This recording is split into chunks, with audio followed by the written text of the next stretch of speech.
that everyone. part in. And all that head nodding. Yes. All this. Welcome to Care Yes. Lab. Welcome to Care Lab, everybody. We're glad to be here today. We have a serious topic, I think, but you got something unserious to talk about first? Yeah. I mean, I'm full of stupid stories, basically. So that's my primary role here on Care Lab is to bring the nonsense.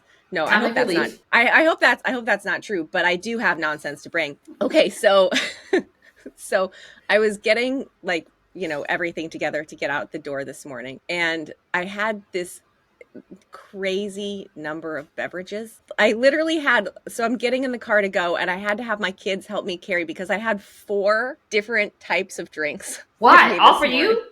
All for me. I mean, my kids had their water bottles too, but no, they're all for me. Okay, so number one. Well, number one, if I have to interrupt this episode to go to the bathroom, you know why. We will know why. You'll know why. We'll edit that out. We'll edit up any of my bio breaks out. But okay, so number one, I got my water. Clutch, gotta have that. I always gotta have my water. Yes. Number 2, I got my tea. Have to have my tea. This gets me through it. This is your substitute for coffee, right? It is coffee, and now you're tea. I was coffee, and now I'm tea. But today I was feeling a little bit sluggish, and sometimes I like to treat myself on Friday, so I actually have a little bit of coffee too. In a nice, cute little cup. I got myself I brought just a tiny little one, and I probably won't even drink all of it. It's just I still love it. You just need a little hit. It's just my little hit. And then I don't have the other container anymore because I finished it on the way, but I had a smoothie for breakfast. So that was your breakfast. So that could have been a bowl of some food, but it's just that cup of smoothie. It's hard to eat a bowl of food in the car. And I was short on time, hence smoothie, because you can sip and drive. That is a lot of drinks. I'm going to say that's a lot. That's a lot. Yeah. I mean, it occurred to me as I literally had the smoothie in my pocket as I was going out the door because I didn't have enough hands, and my kids didn't even have enough hands with all their stuff too to help. And so it occurred to me that it was a little ridiculous. How many beverages do you have right now? Okay. So I do usually go out the door with more than one beverage, but it's not always for me. I decided to make my coffee at the office. One less thing to take. I always bring my water. And then sometimes you're right, eating out of a bowl in the car is hard, but I do eat at least one meal a day in the car. And sometimes it goes in a cup. So I had a cup of cereal today. Do you love eating in the car? Because I actually love eating in the car. I don't know that I love it, but it's very efficient. And people who know me know that I care a lot about efficiency. So I might even be up early enough to sit and eat at the table, but I don't because I'm like, I can do that while I drive. I can do something else while I'm in here. So that's horrible, but that's how it goes. So I don't like to eat while I'm actually driving, but I do love to eat in the car. I love to sit and park and eat just by myself in the car. I don't know if that's sad or... I don't think it's sad at all. That's like getting your own time. You got kids in there. You go away from your workplace. You do... Yes. Zach eats in the car in his lunch break all the time. And so he cherishes that. So I get it. I think it started after I became a mom. I was like, oh my gosh, there's nothing like just sitting in silence with food in my car. Yes. And just eating. It has not... I'm not going to say this is how many times this has happened, but definitely has happened that I have sat in the car in my garage in order to avoid everybody in my house. That happens every night for me when I get home. I take a solid 3 to 5 minutes, and after I park the car in the garage, I just sit there. And eventually, if I'm there long enough, my husband will come out and be like, "Where are you okay?" And I'm like, I'm going through emails, or I'm sitting listening to a radio show or something like that. But yeah, that's my it's like, okay, change my game face, and now it's family time, and we're gonna go do the other thing. We're gonna do all the other things. Totally. Those transitions are super important, I actually think. Okay, so as you said at the top of the show, we actually do have, I think, some pretty serious topics. Yes, we have some pretty serious, not tapas, topics. Although tapas would be great right now. But just tapas would be great right now, especially after all of the liquid that I have consumed. But yeah, so we have some huge changes that are happening right now and coming down the pipeline in the way that our government and our bureaucracy is structured and that is run. And I think no matter what side of the aisle that you're on, it's really important to be informed about what's happening so that we know how changes are going to affect us, might affect the people that we love, our parents, our children, our neighbors, because when it comes down to it, the things that are affected are the things that affect everyday Americans, right? It affects people. So That's right. we thought it's so important to have a good understanding of, more about what's going on, how changes might affect things. And also, if we don't know what we can do, if we don't know how potential changes might affect us. So Brandy, you and I both did a little bit of research, but studying up particularly into some of the cuts that are coming to the Federal Health and Human Services Department, because this is Care Lab and we care about health and Absolutely. we care about caregivers and people. And so we thought, well, if there's something we're going to look into, we should probably get some more information about this. So we did. We did. And this is like yeah, initiated by every department has been having cuts, right? And Mm-hmm. so of course at some point it was going to end up at healthcare because healthcare is one of our biggest spends in the country.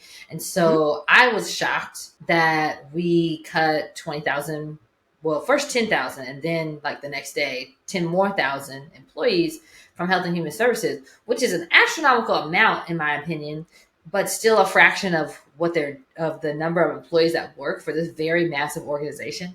And so I was like, well, if you cut 20,000 people, what is that impacting? It's not like Yeah. 20,000 people were working and doing nothing. Right. So like, what is that impacting? So that led us down this path of understanding that more deeply. And I learned a ton of stuff about how HHS works. For example, it has like 28 different organizations within it, agencies within it that impact our everyday lives, like all of us.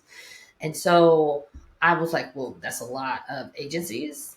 And so what's going to happen with that? And understandably, they want to feel like there's like duplication of services happening there. Mm-hmm. And because there's 28 different agencies. So I could see that maybe, but then when I started looking about like who's getting impacted, they are actually wrapping up or closing certain whole agencies, like the Administration for Community Living, which maybe sounds like nothing, but it's actually the vehicle that makes sure people get Meals on Wheels, among many other things. But like comes right down to I had no idea that Meals on Wheels was a program that was administered like through an agency at Health and Human Services. I didn't know that before. And that's a really impactful program. I mean, people rely on that for their nutrition as a community. Like we rely on that to make sure that our older adults who can't go get that food for themselves are getting fed every day. Like that's a big deal. Not only getting fed, but the program's intention or even the way it started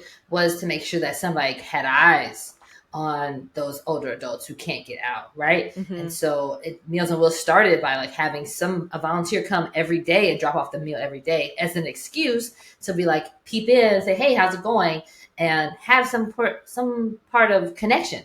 And as the program has grown, not every site is able to do everyday visits, but they're doing weekly visits at the least, and dropping off meals for the week. And so to have and that's not the only thing that the Administration for Community Living does, but that's one of the ones that I feel like almost everybody knows somebody who has Meals on Wheels.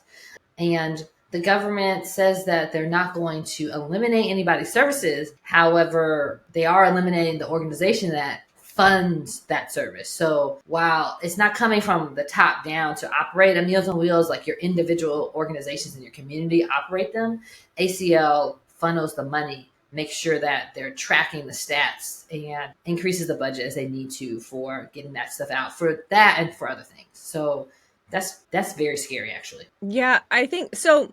I think that's a great specific example to start with. Let's pull it back to a little bit of a broader view. I think Sure. To give a little bit bigger overview, and obviously, we're not going to go into all the agencies because we don't have time in a single episode to do that. And of course, you and I aren't we're not sitting here claiming to be ultimate experts about these things. We're just two people who are regular American citizens who want to know what's going on and understand how these things are working, right? Absolutely.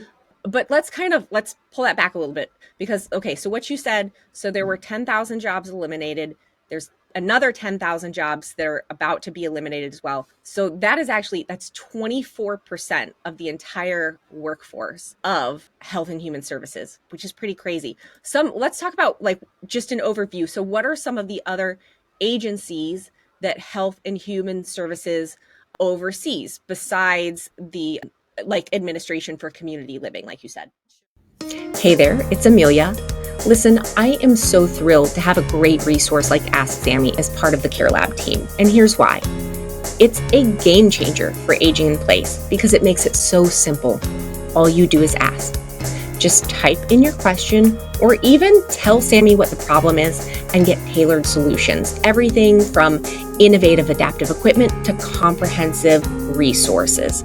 It's a great way to become more empowered, to live more independently, and to live with greater confidence.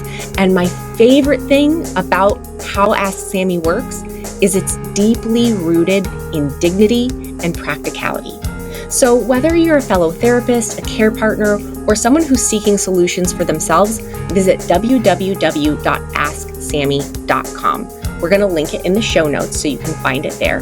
Start making home more accessible today. Now, back to the show. Sure. There's the centers, the CDC. There's the NIH, the National Institutes of Health. Sorry, CDC is Centers for Disease Control and Prevention. And we should all be familiar with them since COVID. And NIH is the National Institute of Health. It focuses on it funds the research that's necessary in order to get new medications, stuff like that. The FDA is in HHS. Centers for Medicare and Medicaid, CMS. So everybody's on Medicare and everybody's on Medicaid is in that agency, which is also under HHS. So there are a ton of organizations. Also, I forget its actual name, but there's a whole mental health agency that's also getting cut when we already know we don't have very many mental health services in our communities. So that agency is getting cut. So there are a ton. Those are some of the bigger ones that you might have heard of. Yeah, I think when I kind of first heard about the cuts that were happening, my initial thought was like, wait, isn't Medicare and Medicaid overseen by HHS? And then obviously doing the research that they are, and then finding out that it's actually about 5% of the staff at CMS that's going to be cut through these role reductions. And I guess like my question would just be like, what are the jobs that those folks were doing, and how is that going to affect the healthcare services that so many Americans. So I want to say, hold on, I did the research on this. So 37.8% of Americans, of the US population, is covered by either Medicare or Medicaid. And it's actually split. I was surprised to see it's That's split. surprising. That is like right exactly down the middle. Exactly down the middle. Crazy, right? So, and this is from the US Census Bureau. So 18.9% of Americans use Medicare and 18.9% of Americans use Medicaid, including the CHIP program, which is the Children's Health Insurance Program, which makes sure that kids who maybe their families make too much money to be on Medicaid, but they can't afford other insurance and they're not insured another way, that those kids have access to health insurance. Sometimes in some states also covers pregnant women. So, but anyway, this is a huge percent of the population that is covered by these services. And it's not just like CMS, that's the, Centers for Medicare and Medicaid Services. It's not like CMS just like cuts the checks or just, they're an talks to people about agency. Benefits. They're an operating agency. They're doing everything. They're overseeing, they're saying what is covered and what's not. They oversee the payments that go out. They oversee quality control. They oversee fraud, and compliance. I mean, they're the people, if you have a question about your Medicare, these are the people that you call to ask that question. If you're having trouble getting a benefit paid or with a provider, that's the place you go to report that complaint and where you have any recourse. So, and that's the place that's also judging, like you can use CMS Compare to see like, how does this nursing home stack up? How does this rehab hospital stack up? So you can decide which one's a good one to send your person to. And And so it stands to read, like, that is such a massive, massive job that this agency is trying to complete. It stands to reason that they need some folks to do that and to do it well, and that it's really important. And that's not to say, like, here's the deal. I think that we can all agree that there are always opportunities to streamline things and Absolutely. be more efficient. And certainly that's true in the government. I don't think anyone would ever argue against that, but we should know how things are actually going to be affected when we have like massive changes. Yeah, and I think it's also important that, like, sometimes I feel like government agencies feel ethereal. They're like up here, they're not really connected to what we do down here, and because you don't maybe necessarily, you might not have ever called CMS, as healthcare professionals, as business owner, I definitely have and engaged directly. But if you're on Medicare or Medicaid, you just make sure that you have your cards, you go to the place, it works, you get your healthcare. But that's because the system works, right? And so if the system doesn't have what it needs to work, your experience is going to be significantly different, right? And like, I think the sad part, this is good and bad. So the good part is that a lot of our systems that the government manages work pretty well. And so they work so well that you don't think about it. You expect it, right? And so you don't have an experience in this generation of not having that thing. And so you don't have anything to compare it to. Even though everything has its problems, there's inefficiencies everywhere. Is fraud happening? Sure, because it happens everywhere. That's why we have the agencies, in order to catch it, right? Because we're dealing with people, and people be messing up. But I want a t-shirt that says, I want a t-shirt with that on. People be messing up. People be messing up, bro. I mean, that's what it is. Quote, people be messing up. Dr. Brandy Archie. Dr. Brandy. I want that shirt too, actually. If I wear it, I'm like, aren't you Dr. Brandy? I'm like, yes, I am. Yes, I am. It's like, so when it works well, you expect it and you don't think anything about it. So when somebody takes it away or changes it significantly, it doesn't feel like a problem because you haven't recognized the problem. And then it'll just be later, once that thing has enough holes in it that doesn't work well, that then you're going to be like, yo, this is a problem. And that stemmed from all the changes that happened before, right? And so even if you don't see any difference, which I hope you don't, in your healthcare today, tomorrow, or next week, if you cut 20,000 people without much thought in who it is and what they're doing, and there's not like already a pre-formed plan about how we're going to absorb all this, you're going to see impacts in the next few months. Yeah. I mean, there's just no way that you can make major change without having some collateral damage. That's just not how it works, right? Like if you're gonna make any major change in any part of even your life as an individual, yes, some things might be good. Some things are going to be bad. Like but there will be consequences both ways, one way or another. And so understanding the potential for those consequences and what they might be, how they might affect us, is a really, really important thing that we need to do. And, to ask questions about, to advocate, to make sure that the things that we really need are being protected, right? Yeah, for sure. And then I guess somebody would say like, okay, well, if there's 20,000 people that are getting left out of the equation now, then they probably had too many people to begin with. Somebody might argue that. I would also say, though, that because it's such a massive system, when you're thinking about Health and Human Services, HHS, and it has so many impacts, sometimes the only way that you connect with people is about like how it is economically, right? Like sometimes we see, I guess, like, if you think about how much money you spend on utilities in the place that you live, when you pay that bill, it might feel like, this is so much money. But if you just didn't have that thing, you'd be like struggling significantly. So when we look at the balance sheet and see that like, okay, we're spending so much money on payroll to run these agencies, can't we just cut some of this? You also need to look at the other side, like what's the benefit? So like, for example, let's go back to my Meals on Wheels example. Yeah.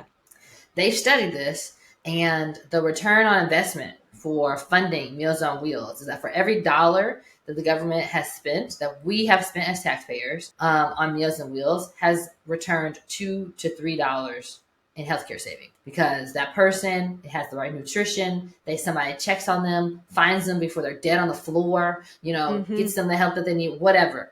all of those scenarios that occur just because of the Meals on Wheels program has a $2 to $3 healthcare savings for every dollar. So that's a profitable business, even though it's a nonprofit passing out money. You know what I'm saying? That's profitable to our economy. And so we're preventing hospitalizations, we're improving health outcomes. There's benefit to this. And if you haven't seen the physical benefit, because you don't have a person on Meals on Wheels, we can at least recognize it from a dollar's perspective, right? Yeah, absolutely. And I think I like how you're bringing up this point that and I think we've all had this experience in our own lives. Sometimes you make an investment in order to get a return on that investment, right? Mm-hmm. Sometimes in order to make more dollars or get more benefit of something, you have to put something into it in the first place. You can't just say, if you want to grow in your wealth, if you want to grow in your health, then you have to make an investment in that. You can't just say well, this is too much upfront, I don't want to spend it at all, because then you're not making that investment. There's nothing to grow from there, right? Mm-hmm. And if you say with people's health, we're not going to invest in that, we're not going to do the things that we need to keep people healthy, there is going to be a huge bill. Even though you might be saving that $1 to begin with, there's going to be a huge bill coming at you in the end, when at some point you got to pay the piper. Absolutely. So this is interesting. I was just during the course of our conversation, I was thinking, okay, so there were about 80,000 people working for all of the departments at Health and Human Services. Now there's going to be right around 60,000 people. So like we said, it's about it's right around a 24% cut in jobs. And I was wondering, okay, so 80,000 people does sound like a lot of people, and it is a lot of people. I was like, how many people work at Amazon? Right? So Amazon employs, did you look that up? I did. So Amazon employs 1.556 million full-time and part-time employees. That many people? That many people. And of course now Amazon is a massive company. They're doing business all over the place. But their primary thing that they do is get people goods. Yes. Right? Is get deliver people, packages. Deliver packages. They get the stuff, they deliver it. So they're a huge company, but they have more or less this a pretty tight mandate, all things considered. If you as far as the work that they're doing. In terms of the work, exactly. In terms of the work that they're doing, there's they have a clear scope of the services that they provide. Health and Human Services has all of these agencies that, to your point, they run Medicare and Medicaid, which insures almost half of the U.S. population. So they handle the healthcare for almost half of the U.S. population. That's one agency. They handle all of the research. They do the FDA, which is Food and Drug Administration, which does all of the drug approvals, monitors the health and safety of what you and I are eating, what we're feeding our kids, all of these things. They have this huge scope of services that they have to provide, that they have been providing, to your point, mostly not perfectly. That's not to say that anything, that there aren't improvements that could be made. And I think we all have complaints I wish FDA did this, or I wish Medicare did that, or we've talked about on this program the things that we wish that Medicare would do differently, right? But if you think about the number of things that this agency is responsible for, that this department is responsible for, and the number of Americans that it impacts on a daily basis, this work, which is every single one of us, because we all eat, because we all need healthcare, because because we all love someone who also needs those things, because we all need medicine. That's actually crazy that it was only 80,000 people. If you think about it, Amazon has over 1.5 million to deliver packages. Care Lab listener, I have a question for you. If someone you love was going to hire a caregiver, what qualities would you want that caregiver to have? You probably want them to be reliable, trustworthy, kind maybe, just a generally dependable good person, right? Second question, would you also want them to be trained? I'm going to guess the answer is an emphatic yes. Okay, third and final question for you. Do you think it matters who provides that training? Is it cool if it's just anybody? Or would you want that person providing the training to be a qualified expert? Assuming you do, in fact, love this person that needs a caregiver, you probably want the expert, right? Well, that's what Higher Standards Caregiver Training does. Higher Standards Caregiver Training provides 100% occupational therapist-led training for caregivers. Caregivers get taught everything from gold standard foundational skills for transfers and activities of daily living, all the way up to how to deal with specific diseases, injuries, and illnesses. And most importantly, they are taught these things in a practical way that enhances the participation of the person being cared for. And it protects the safety of everybody involved. Why? Because everybody deserves a higher standard. Find a course for individuals or learn about training for care organizations at higherstandardscaregivertraining.com. Exactly. That's a good way to put it in perspective. That's why it's important to put investments of any kind into perspective, right? Because you're putting in something, even if it's not money, you're putting in time and working out or running or whatever. That might not cost you anything dollars wise, but you just got to put in the time, right? You're putting in something to get something in return. And if you don't connect those two things, it can feel like the investment up front is not worth it if you don't actually pay attention to the trails of it, how it gets you to the goal. And so as an investment in all of our health, not everybody, a lot of people use Amazon, me included, but not everybody uses Amazon. Me too. Everybody is impacted. Too much. Yes. Too much. I use it too much. Yeah.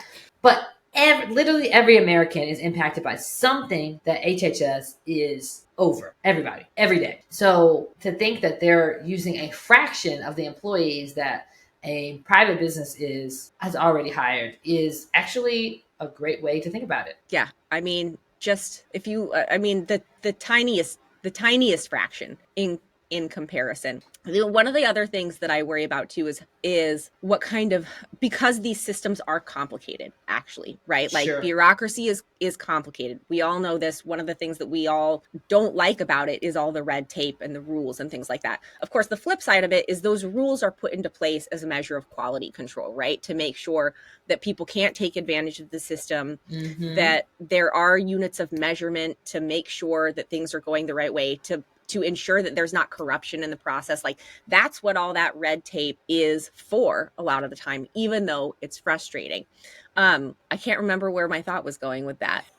Then I will interrupt you because the red tape is important, because one other thing that got cut was the Provider Relief Bureau, which was, and that just happened on April the 1st. We're recording on April the 4th. And it closed that whole agency. But that agency was actively working. Like the whole point of that agency was to recoup nearly $1 billion for the agency that healthcare organizations and providers misused from COVID-19 payments. So they recognized the fraud, they were rooting it out, and they were working on getting the dollars back. Right? It's one thing to recognize who did it. It's another thing to actually get the money back. So They were doing that, and in those efforts to like save money, getting some money back would be great on their little receipt tracker. And you just shut down that whole agency because they probably didn't pay attention to actually what it was doing. They just were like, Provider Relief Bureau, nah, get rid of it, you know? So it's like really important to like be thinking strategically about how we're changing or downsizing anything so we can get the maximum benefit.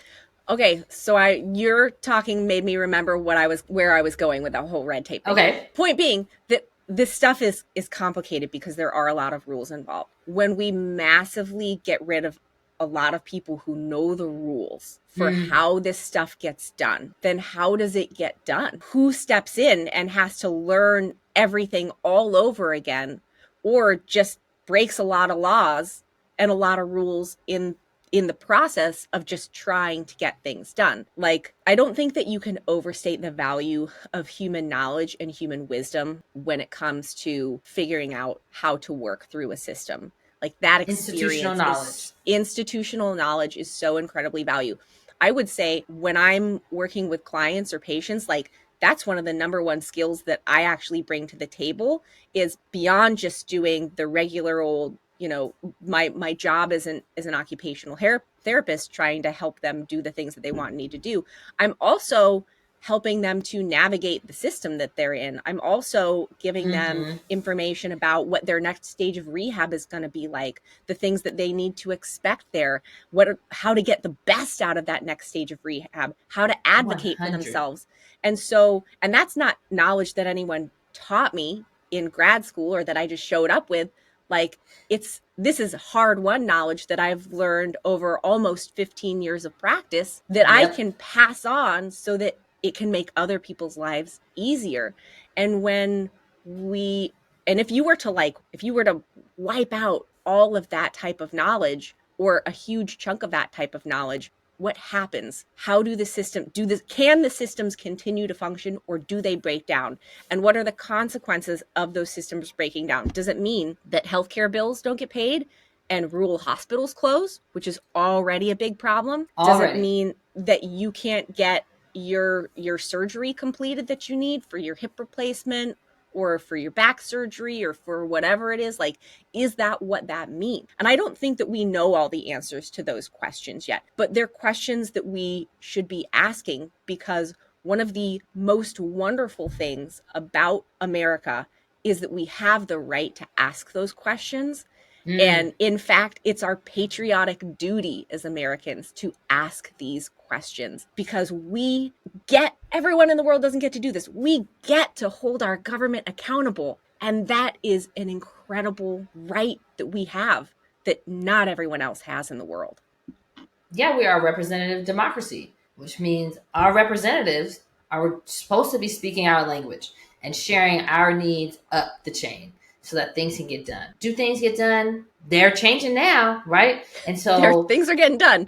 Things are getting done. I don't know if they're things that I like, but they're things that are getting done. And so I think it's like so important to know that, like, while it sometimes feels disconnected and that maybe you don't have a big voice, you as an individual do have a voice, especially if you collaborate with the people around you in your neighborhood, in your home, to amplify that voice up to your representatives. Because while they get a lot of mail and a lot of like correspondence, they should, and that's the point. And it's their job to sift through that and be like, listen, I had like 1,000 calls about what's happening with HHS, and I had 100 calls about what's happening with whatever else.